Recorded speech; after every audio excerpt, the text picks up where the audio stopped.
रामाय रामभद्राय रामचंद्राय वेधसे रघुनाथाय नाथाय श्रीसीताया पतये नमः। श्री तुलसीदास जी के पद कमल बारंबार मनाए, गुण गावो सिया राम के, श्री हनुमत हो सहाय। लेत सदा सुधि दीन की, सहज दया के धाम, जननी जनक निज भक्त के, प्रभु श्री सीताराम। चले हर्षि तज नगन नृप, तापस बनि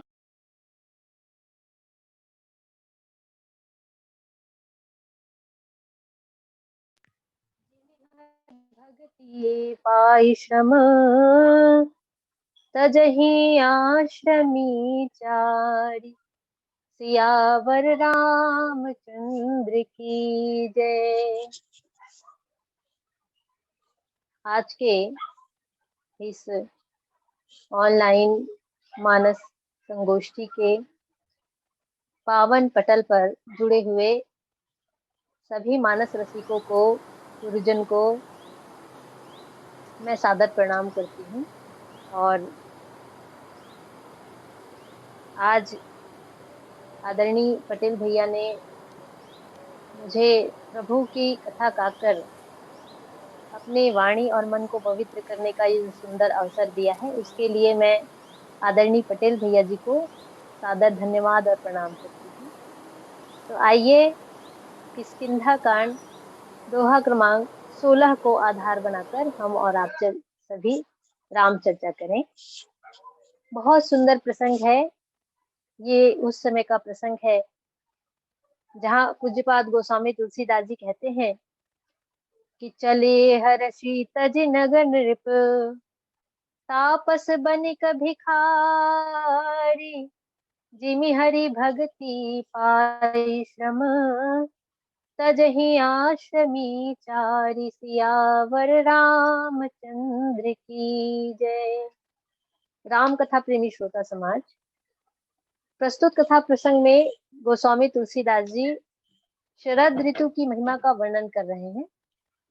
प्रसंग उस समय का है जब भगवान रामचंद्र जी बाली का उद्धार कर चुके हैं, और बाली का उद्धार करने के बाद भगवान रामचंद्र जी लक्ष्मण जी महाराज के साथ सबसे पहले तो वर्षा ऋतु का वर्णन करते हैं कि हमारी प्रकृति में जब वर्षा ऋतु आती है तो किस प्रकार के परिवर्तन होते हैं। और गोस्वामी तुलसीदास जी ने अपनी सुंदर लेखनी के माध्यम से अपने विचारों को उस वर्षा ऋतु को आधार बनाकर अपने जीवन के अनुभवों को इस तरह से दृष्टांत पूर्वक बहुत ही सुंदरता के साथ वर्णन किया, जो जिसे पढ़कर, जिसे समझकर हम अपने जीवन में बहुत सारे संदेशों को ग्रहण कर सकते हैं। श्री रामचरितमानस एक ऐसा सदग्रंथ है जिसके हर एक पहलू अनुकरणीय है, हर एक पहलू समझने योग्य, जानने योग्य है। तो आइए, ये जो दो ऋतुओं का वर्णन यहाँ पर गोस्वामी तुलसीदास जी ने किया है, पूर्व में वर्षा ऋतु का वर्णन और इसके बाद शरद ऋतु का वर्णन। गोस्वामी तुलसीदास जी ये बताना चाहते हैं कि जिस तरह से इस संसार में हमारी हमारी जन्मदात्री, हमें जन्म देने वाली माँ हमारी माँ होती है, उसी तरह से प्रकृति भी हमारी माँ है। और जिस तरह से हर एक प्राणी के लिए उसकी माँ उसकी प्रथम गुरु होती है। गुरु की महिमा हमारे हिंदू सनातन धर्म में बहुत ऊंची मानी गई है, और माँ हमारी सबसे प्रथम गुरु है। तो प्रकृति के रूप में भी यदि हम माँ के गुरु पद को विचार करें, तो प्रकृति के रूप में भी गुरु के रूप में माँ, प्रकृति माँ हमें बहुत कुछ सिखा जाती है। मुझे याद आता है, जब मैं कक्षा चौथी में थी तो एक कविता गाया करती थी। उस समय वो पाठ्यक्रम में था कि फूलों से नित हंसना सीखो, भंवरों से नित गाना, तरु की झुकी डालियों से नित सीखो शीश झुकाना, सीख हवा के झोंकों से सुंदर भाव बहाना, लता और पेड़ों से सीखो लिपटना और लिपटाना, दूध और पानी से सीखो मिलना और मिलाना। कुछ ऐसी ही वो कविता थी। तो इस तरह से हम प्रकृति माँ से बहुत कुछ सीख सकते हैं। तो आइए, वर्षा ऋतु वर्णन में भी बहुत सारी ऐसे उदाहरण गोस्वामी तुलसीदास जी ने प्रस्तुत किए हैं जो जीवन के अनुकरणीय हैं, जिसमें जो एक उदाहरण मैं यहाँ पर प्रस्तुत कर रही हूँ। जैसे गोस्वामी तुलसीदास जी कहते हैं कि दादुर धुनि चहु दिसि सुहाई, वेद पढ़ई जनु बटु समझाई, नौ पल्लव भय विटप अनेका, साधक मन न जस मिले विवेका। तो ये जो चौपाई है हमें वेद अध्ययन की ओर उन्मुख करती है, वेद अध्ययन की प्रेरणा देती है। तो इसी तरह से गोस्वामी तुलसीदास जी शरद ऋतु का वर्णन जब शुरू करते हैं तो यहाँ से करते हैं कि बरसागत निर्मल ऋतु आई, सुध न तात सीता के पाई।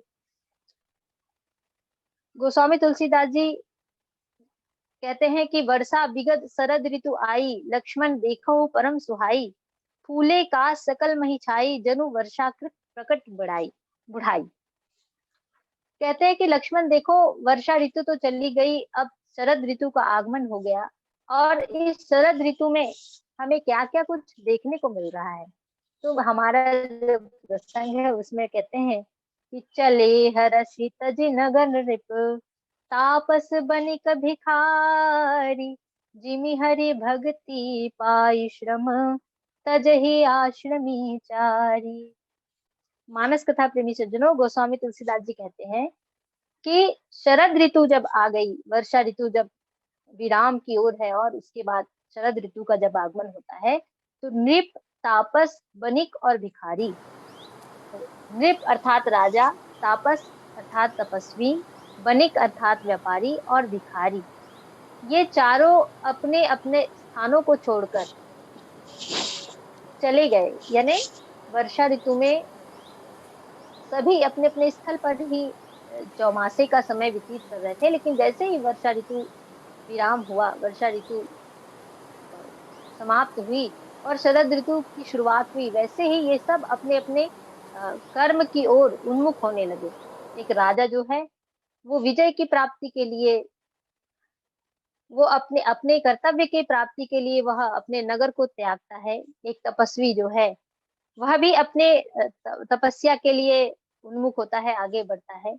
एक व्यापारी अपने व्यापार के लिए अपने स्थल को छोड़कर जाता है, और एक भिखारी जो है भिक्षा वृत्ति के लिए अपनी भिक्षा के माध्यम से अपने अपने जीविकोपार्जन के लिए वह शरद ऋतु को पा करके अपने स्थल को छोड़कर आगे बढ़ता है। तो इसके नीचे फिर जो अर्धाली गोस्वामी जी ने लिखी है वो हमें बहुत बड़ा संदेश देती है कि जिमि हरि भक्ति पाई श्रम तजहि आश्रमे चारी।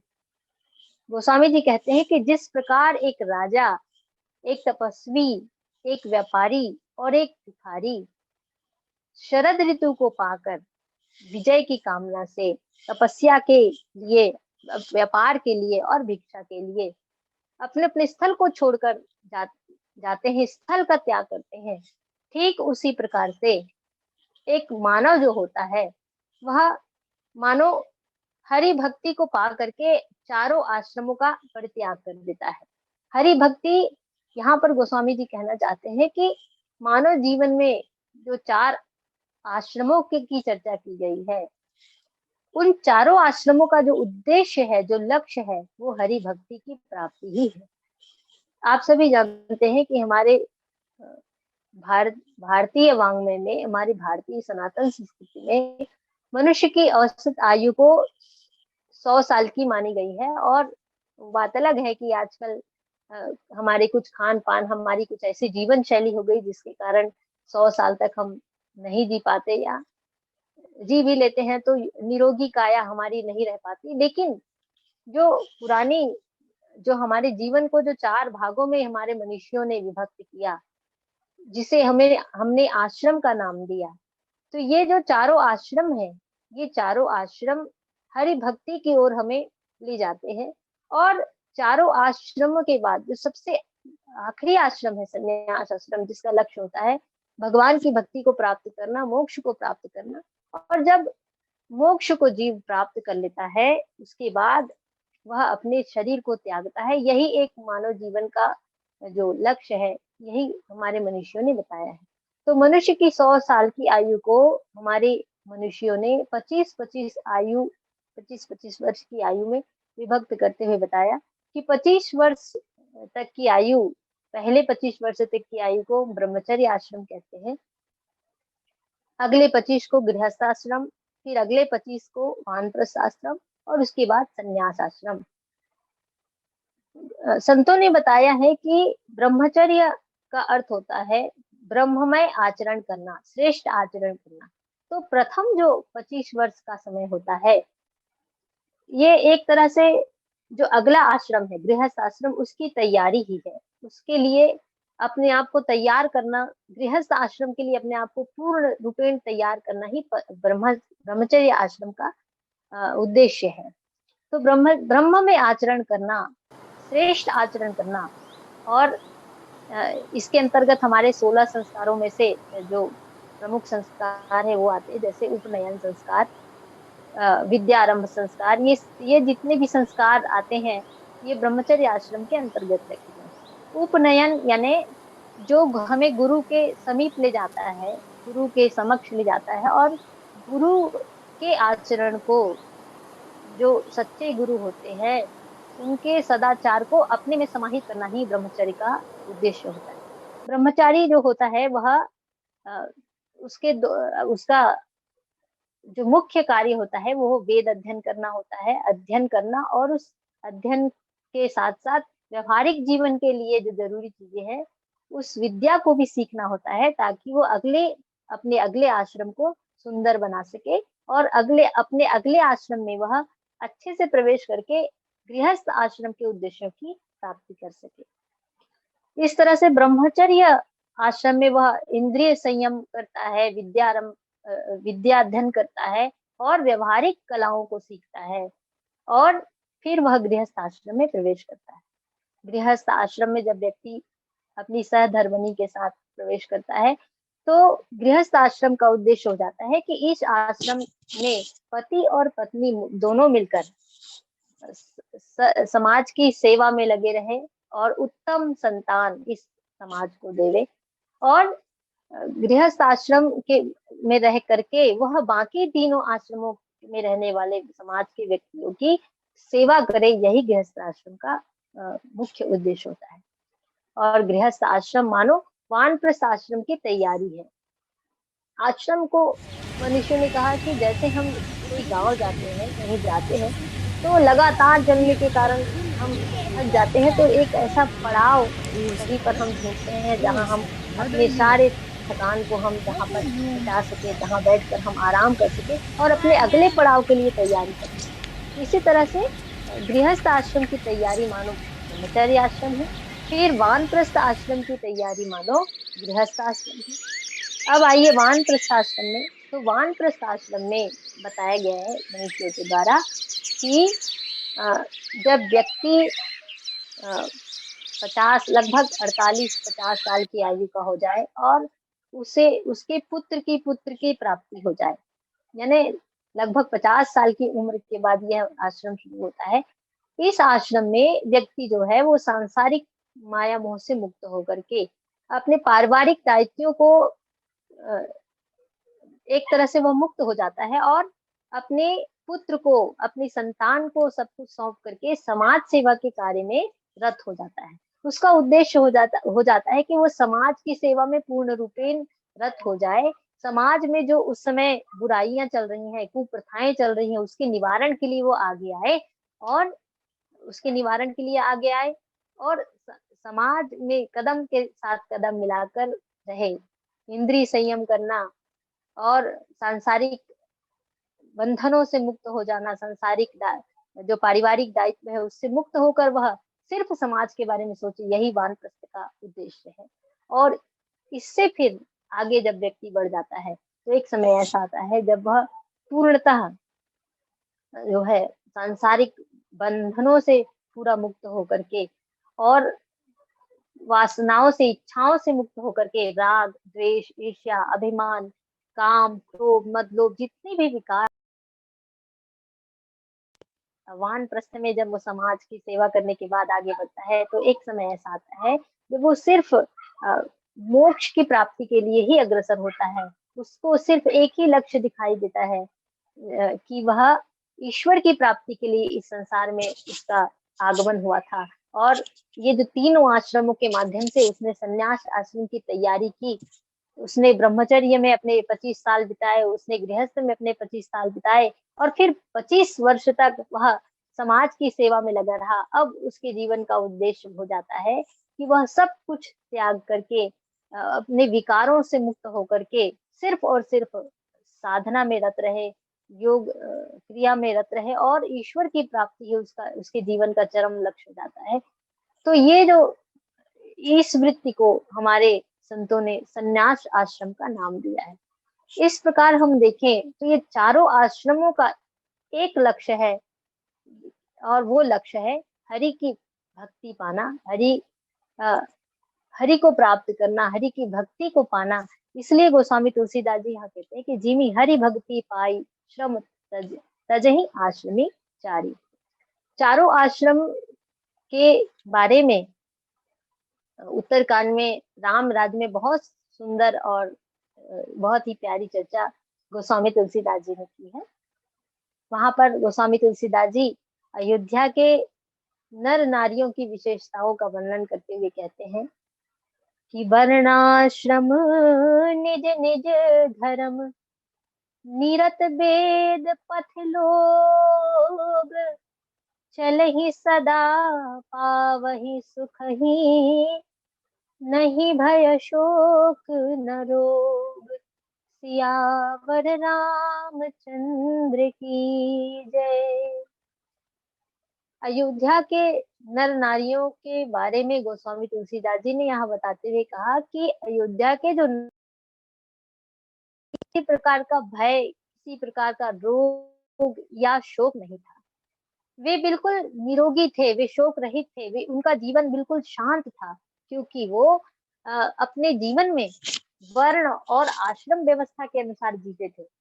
वर्ण आश्रम निज निज धर्म, सब अपने अपने धर्मों का पालन करते थे और वेदों के बताए रास्ते पर चलते थे। तो यहाँ पर गोस्वामी तुलसीदास जी इस प्रसंग में हमें बताना चाहते हैं कि जो व्यक्ति जिस उद्देश्य से इस संसार में आया है, जिस कारण उसका इस संसार में जन्म हुआ है, उस उद्देश्य को ध्यान में रखते हुए अपने जीवन शैली को बनाए, अपने जीवन को जिए, तो उसके जीवन में कोई संदेह नहीं कि वह सुख ना पा सके, वह शांति ना पा सके। असल में हम लोग शांति की तलाश में यहाँ वहाँ भटकते रहते हैं।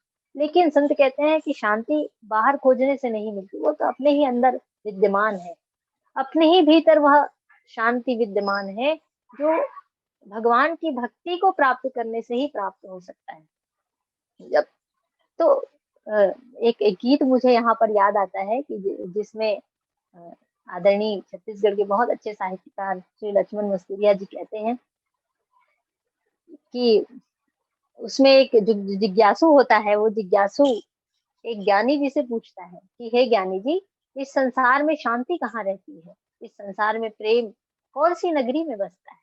तो वो गीत मैं थोड़ा सा गुनगुनाना चाहूंगी कि ओ जाने वाले ज्ञानी जी, एक बात बताओ, कौन बसती मामया बसे हो, कहाँ सुख के खदान, कौन मेरे संगी सुजान मिले हो, कहाँ सुख के खदान, कौन मेरे संगी सुजान मिले हो जाने वाले ज्ञानी जी, एक बात बताओ, कौन बसती मामया बसे हो, कहाँ सुख के खदान, कौन मेरे संगी सुजान मिले हो।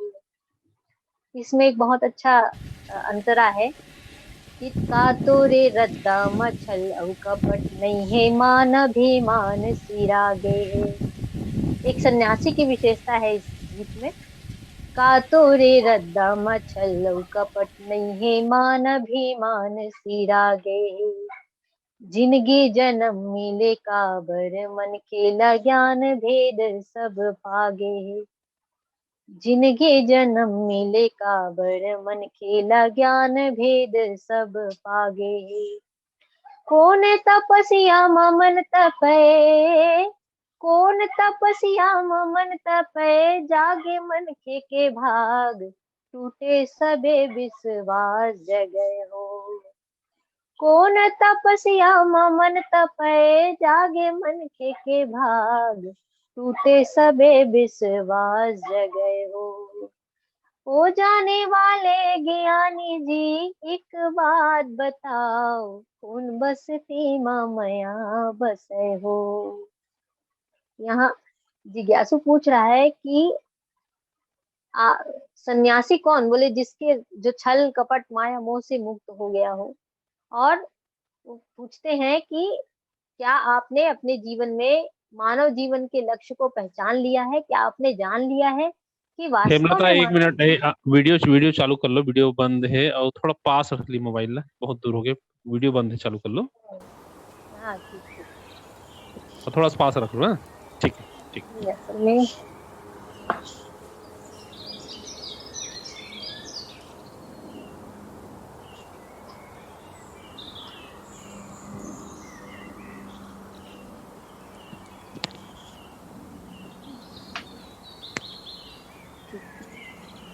हाँ जी जी, ठीक ठीक ठीक। तो ये गीत है ना, इसकी पहली पंक्ति बहुत प्यारी है।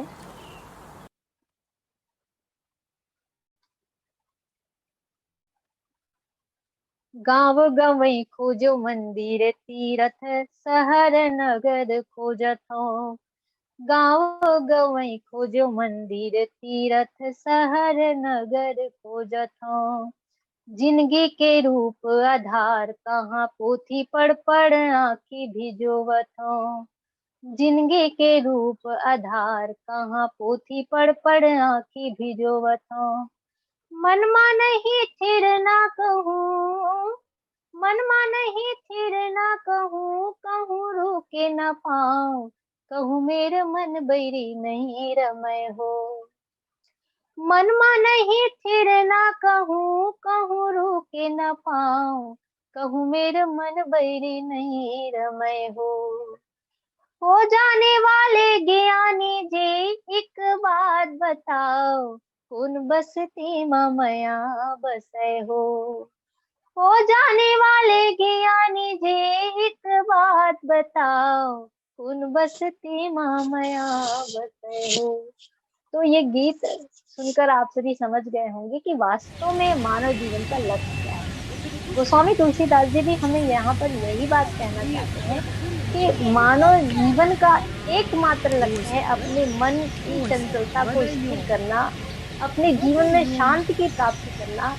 जो सांसारिक चकाचौंध है, उस चकाचौंध में रहकर भी, जैसे एक कमल कीचड़ में रहकर भी कीचड़ से ऊपर उठा हुआ रहता है, उसी तरह से संसार में रहते हुए किस तरह से हम इन विकारों से दूर होकर समाज में अपने चरित्र को सुंदर बनाए रखें और स्वयं अपने सच्चरित्र को समाज में बिखेरने का काम करें, ये मानव जीवन का लक्ष्य है। और यही, इस लक्ष्य को जो मनुष्य संसार में रहकर प्राप्त कर लेता है, मानो सच्चा सन्यासी है। और इस लक्ष्य की प्राप्ति के बाद फिर उसको शरीर रखने का की ना तो कोई इच्छा होती है और ना ही कोई आवश्यकता है। गोस्वामी जी कहते हैं, इसलिए तजी ही आश्रमीचारी। यहाँ आश्रम को तजने का आशय ये नहीं है कि वो गृहस्थ का धर्म निभाना छोड़ दे, या एक सन्यासी सन्यास आश्रम का अपना धर्म निभाना छोड़ दे, ये नहीं। गोस्वामी जी कहना चाहते कि जब ये चारों आश्रमों का उद्देश्य पूरा हो जाए, जब उसको अपने अंतिम लक्ष्य की प्राप्ति हो जाए, तब इस चारों आश्रमों की आवश्यकता नहीं रह जाती। तब वह सिर्फ एक अजीब सी संतुष्टि के साथ, एक अद्भुत संतुष्टि के साथ इस शरीर से वो विदा करता है। और जो परमात्मा ने हमें शरीर दिया है, उस लक्ष्य की प्राप्ति के बाद वह शरीर उसी परमात्मा में विलीन हो जाता है। गोस्वामी तुलसीदास जी एक ऐसे मनीषी हैं जिन्होंने इस प्रसंग के माध्यम से हमें शिक्षा दिया। मुझे वो गीत, फिर से एक नया गीत याद आता है कि हम भटकते हैं, क्यों भटकते हैं, हम भटकते हैं, क्यों भटकते हैं, दस्तों सहरा में, ऐसा लगता है मौज प्यासी है अपनी दरिया में। ये गीत, ये जो गीत मैंने आपके समक्ष रखवा, ये भी इस प्रसंग से ही संबंधित है। इसमें कहा जा रहा है कि हम मानो इस संसार के जंगल में भटक रहे हैं। दस्तों सहरा, सहरा यानी एक रेगिस्तान में हम मानो घिरे हुए हैं, जहाँ हमें कुछ भी समझ नहीं आता। हमें सिर्फ प्यास ही प्यास दिखाई देती है, हमारे जीवन में सिर्फ तृष्णा ही तृष्णा दिखाई दे रही है। लेकिन ऐसा लगता है मौज प्यासी है अपनी दरिया में। पानी का लहर यदि कहे मैं दरिया में रहकर भी प्यासी हूँ, तो ये कितनी अजीब बात है। हमारी भी जीवन की कुछ ऐसी स्थिति है कि सारा समुद्र हमारे ही भीतर है, सारी शांति सारा सुख हमारे ही अंदर है, लेकिन हम उस सुख को ढूंढ नहीं पाते, उस सुख को समझ नहीं पाते, उस शांति का अनुभव नहीं कर पाते। तो ऐसा लगता है मौज प्यासी है अपनी दरिया में। मानो संत कबीर साहिब जी जो बात कहते हैं कि पानी में मीन पियासी रे, मोहे सुनी सुनी आवे हासी रे, आत्म ज्ञान बिना नर भटके, कोई मथुरा कोई काशी रे, मोहे सुनी सुनी आवे हासी रे। कितनी विडंबना और कितनी विरोधाभास वाली ये बात है कि मछली कहे मैं पानी में रहकर प्यासी हूँ। लेकिन भाई बहनों, गोस्वामी जी, संत कबीर साहिब जी का कहना बिल्कुल सही है। ये हमारे जीवन का यथार्थ है कि हम अगाध शांति के समुद्र में रहकर भी प्यासे हैं। लेकिन गोस्वामी जी हमें वर्षा ऋतु वर्णन में कह जाते हैं कि सुखी मीन जे नीर अगाधा, जिमि हरि शरण ना एक बाधा, राम सिया राम जय जय राम, राम सिया राम जय जय राम। वो कहते हैं कि मछली तो अगाध पानी में ही सुखी रहती है, जैसे हरि के शरण में रहने वाला जीव कभी दुखी नहीं होता। तो चले हर्षित जी नगर नृप, तापस बनिक विखारी। पहले पहले दोहे का जो पहला और दूसरा चरण है, वो हमें अपने अपने कर्तव्य की ओर उन्मुख करता है कि हम जिस पद को हमने ग्रहण किया है उसके प्रति हमारा क्या कर्तव्य है, और हम अपने पुरुषार्थ की ओर अग्रसर हुए। ये जो प्रथम और द्वितीय चरण है, ये हमें पुरुषार्थ की ओर अग्रसित करता है, क्योंकि कर्म के बिना तो कुछ होता ही नहीं है। कर्म प्रधान विश्व करी राखा, जो जस करही तो तस फल पाखा। कर्म के बिना कुछ भी नहीं होता। ये इसलिए पुरुषार्थ की ओर हमको अग्रसित करता है कि हमें जो ईश्वर ने जो पद दिया है, मान लीजिए हम कोई राजा है, तो राजा का पद भली भांति निभाएं। एक जगह ठीक है, चौमासे तक हमने अपने नगर में अपना स्थान, अपना डेरा डाला था, लेकिन अब जब शरद ऋतु आ गया तो सब कुछ छोड़कर अपने कर्म की ओर आप उन्मुख होइए, तभी एक राजा को विजय की प्राप्ति हो सकती है। फिर विजय की बात आती है, तो यहाँ देखिए मनुष्य स्वयं अपने आप में अपने इंद्रियों को जीत कर भी विजय की प्राप्ति कर सकता है।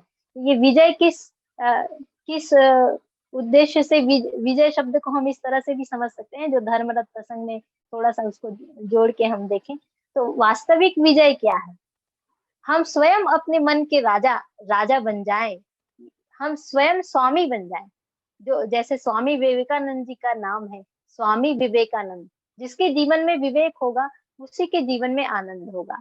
और स्वामी कौन व्यक्ति कहला सकता है? जो स्वयं अपने मन का स्वामी हो, जो मन के अनुसार ना चले, जो अपने मन को अपने अनुसार चलाए, उसे हम स्वामी कह सकते हैं।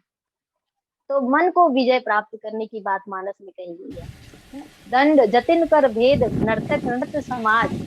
और कहते हैं कि मन को विजय करने, एक राजा जो है दूसरे राज्य की विजय की प्राप्ति, ये साधारण अर्थ में, लेकिन वास्तविक विजय जो है इन्हीं अंदर के विकारों से विजय प्राप्त करना है। महा अजय संसार रिपु जीत सकई सो वीर, जाके असरत हुई दृढ़ सुनु सखा महावीर। तो यहाँ पर राजा की बात है। फिर तपस्वी तपस्या के लिए अग्रसर हो रहा है, यानी अपनी आलस्यपने को छोड़कर, अपनी शिथिलता को छोड़कर उत्साह के साथ आगे बढ़ने की प्रेरणा ये प्रथम और द्वितीय चरण हमको देता है। फिर व्यापारी की बात आती है ना, जो ब्राह्मण क्षत्रिय वैश्य और शूद्र, जो 4 वर्णों में हमारे हिंदू मनुष्यों ने हमारे समाज को एक सुगठित, सुव्यवस्थित और सुसंस्कृत रूप प्रदान करने के लिए जो 4 वर्णों में किया है, उसमें व्यापारी की भी बहुत भूमिका है। तो व्यापारी भी आलस्य को त्याग कर पूर्ण उत्साह के साथ शरद ऋतु पाकर अपने पुरुषार्थ के लिए आगे बढ़ता है। व्यापारी स्वयं अपने परिवार को पालता है, स्वयं धन अर्जन करता है और समाज के लिए भी उस धन का कुछ अंश बांट देता है, दान कर देता है। समाज के उत्थान के लिए वह अपने कुछ अंश को समाज को भी अर्पित कर देता है। और अंतिम जो भिखारी की बात आई, तो यहाँ पर भिक्षा का जो अर्थ है, ये उन सभी भिखारियों के लिए नहीं जो सिर्फ भिक्षा की वृत्ति रखते हैं। सही मायने में भिखारी तो यानी भिक्षुक उनको कहा गया है जो बहुत ही संयमी होते हैं। और जैसे पूर्व समय में बताया जाता था, हमारे पुराणों में या पुराने ग्रंथों में जो वर्णन है कि 5 घरों से भिक्षा मांगकर जो बहुत ही सरलता सहजता से जीवन जीते थे, उतने में ही अपने जीविकोपार्जन करते थे, वे सही भिखारी हैं। और भिक्षा पाकर ही अपने अपने मानव जीवन के लक्ष्य में जो लगे रहते थे, ऐसे भिखारियों की बात यहाँ है, ना कि आजकल के जो भिखारी, उनकी बात नहीं हो रही है यहाँ। जो सही मायने में भिक्षुक है, उनकी बात गोस्वामी तुलसीदास जी करना चाह रहे हैं। तो ये दोनों जो ऊपर के चरण है, प्रथम चरण और द्वितीय चरण, ये हमें अपने कर्म की ओर आलस्य का परित्याग करके, अपने अपने प्रमाद का परित्याग करके कर्म और पुरुषार्थ की ओर उन्मुख करता है। और द्वितीय जो नीचे की पंक्ति है, उसमें तृतीय और चतुर्थ चरण जो है, वो हमें यह बताता है कि हरि की भक्ति ही मानव जीवन का चरम लक्ष्य है, और इसे पाने के बाद जीवन में फिर कुछ पाने के लिए शेष नहीं रह जाता। यही जीवन का उद्देश्य है। जैसे राजा जनक जी ने जब भगवान राम जी ने धनुष तोड़ा, उसके बाद कह दिया कि मुनि कृतकृत्य किन्न दो भाई। कृतकृत्य हो जाने का अर्थ है कि अब मेरे जीवन में कुछ करने लायक नहीं बचा, और ऐसा होने के बाद फिर लगता है कि मैं बहुत ही संतुष्टि के साथ इस संसार से विदा हो सकता हूँ। क्योंकि यदि जीवन के रहते रहते हमने इन चीजों को नहीं पाया, जीवन के रहते रहते यदि हमने अपने जीवन का दुरुपयोग नहीं किया, तो इससे बढ़कर हमारे लिए दुर्भाग्य की बात और कुछ नहीं हो सकती। गोस्वामी तुलसीदास जी ने तो इस शरीर को साधन कहा है, हरि भक्ति के पाने का साधन कहा है। उन्होंने कहा है कि बड़े भाग मानुष तनु पावा, सुर दुर्लभ सब ग्रंथ ही गावा, साधन धाम मोक्ष कर द्वारा। जो बात यहाँ पर चारों आश्रमों की का उद्देश्य जो कहा गया, साधन धाम मोक्ष कर द्वारा, पाई न जही परलोक सवाला। गोस्वामी जी कहते हैं कि बहुत ही करुणा करके, बहुत ही भाग्यवान व्यक्ति को मनुष्य का शरीर भगवान देते हैं। और इस मनुष्य के शरीर को पाकर भी जो इसे भगवान को पाने का यानी साध्य को पाने का साधन ना बना पाया, साध्य को पाने के लक्ष्य को भूल कर वो कहीं और भटक जाता है। आए थे हरि भजन को और होटल लगे कपास की बात को जो चरितार्थ कर जाता है, तो उससे बढ़कर दुर्भाग्यवान कोई नहीं हो सकता। सो परत्र दुख पावई, सिर धुनि धुनि पछताई, काल ही कर्म ही ईश्वर ही, मिथ्या दोष लगावई। भगवान कहते हैं कि मनुष्य शरीर को पाकर भी जो ऐसा नहीं कर पाता, जो सुख शांति को नहीं पा पाता, जो समाज की सेवा नहीं कर पाता, जो अपने जीवन का सदुपयोग नहीं कर पाता, ऐसे लोग परलोक में दुख पाते हैं। और अपने वर्तमान को तो बिगाड़ते ही हैं, अपने भविष्य को भी बिगाड़ लेते हैं। कहने का अर्थ ये है मेरे भाई बहनों कि यही हमारे जीवन का उद्देश्य है और इसे ही हमें समझना है। मुझे वो गीत फिर से याद आता है जो ब्रह्मानंद जी कहते हैं कि जीवन खत्म हुआ तो जीने का ढंग आया। बहुत प्रेम से इस गीत को सुनेंगे, ब्रह्मानंद जी का ये भजन। जीवन खत्म हुआ तो जीने का ढंग आया, जब बुझ गई शमा तो महफिल में मन की मशीनरी ने जब काम करना सीखा, मन की मशीनरी ने जब काम करना सीखा, तब बूढ़े तन के हर एक पुर्जे में जंग आया, तब बूढ़े तन के हर एक पुर्जे में जंग आया। गाड़ी निकल गई तब घर से चला मुसाफिर, गाड़ी निकल गई तब घर से चला मुसाफिर, मायूस हाथ मलता वापस बेरंग आया। चेहरे का रंग उड़ गया। लोग कहते हैं गाड़ी छूट गई, लेकिन भैया गाड़ी नहीं छूटी, वो तो अपने समय में आई और चली गई। हम छूट गए क्योंकि हमें जहां पहुंचना था हम वहां नहीं पहुंच पाए।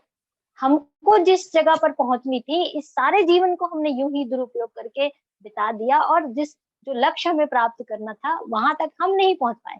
गाड़ी तो आई और चली गई, तो छूटा कौन? गाड़ी नहीं छूटी, हम छूटे। गाड़ी निकल गई तब घर से चला मुसाफिर, मायूस हाथ मलता वापस बेरंग आया। आयु ने हार कर जब हथियार फेंक डाले, आयु ने हार कर जब हथियार फेंक डाले, आयु ने